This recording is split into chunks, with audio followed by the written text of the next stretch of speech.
বাংলাদেশের আবহাওয়ায় অশনি সংকেত। দমবন্ধ করা গরমের স্থবিরতা ভেঙে হঠাৎই ধেয়ে আসছে বৃষ্টি বলয় ঝুমুল। 25 এপ্রিল থেকেই শুরু হতে পারে এর তাণ্ডব, আর তা চলতে পারে 7 মে পর্যন্ত।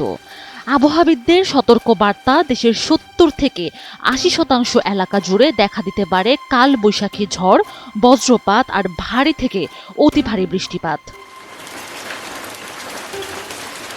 উত্তর পূর্ব আকাশ ইতিমধ্যেই বদলে গেছে। সিলেট ও ময়মনসিংহ অঞ্চলে বৃষ্টির প্রথম ছোঁয়া দেখা দিয়েছে। এখন পিরিয়ড হোক রেগুলার বা হেভি, প্রয়োজন মতো কনফিডেন্স আছে রেডি। Play with confidence. তবে এটি কেবল শুরু। রাত বাড়ার সঙ্গে সঙ্গে প্রকৃতি যেন আরো উন্মত্ত হয়ে উঠতে পারে। ধীরে ধীরে এই বৃষ্টি ছড়িয়ে পড়বে সারা দেশে।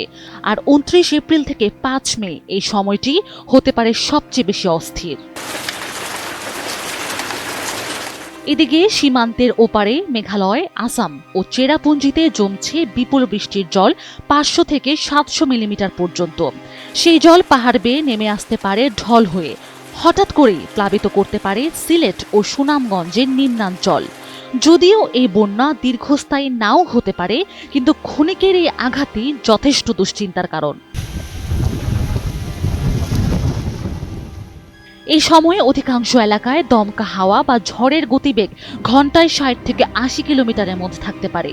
কিছু কিছু স্থানে বিক্ষিপ্তভাবে এর চেয়ে কম বা বেশি গতিবেগও হতে পারে। আর এই বৃষ্টির সবচেয়ে বড় আঘাত আসতে পারে হাওড় অঞ্চলের কৃষকদের উপর। ধান কাটার এই গুরুত্বপূর্ণ সময়ে টানা বৃষ্টি হয়ে উঠতে পারে সর্বনাশের কারণ। তবে সব আশঙ্কার মাঝেও রয়েছে কিছুটা স্বস্তি। তাপমাত্রা কমবে দম বন্ধ করা গরম। এখন পিরিয়ড হোক রেগুলার বা হেভি, প্রয়োজন মতো কনফিডেন্স আছে রেডি। Play with confidence.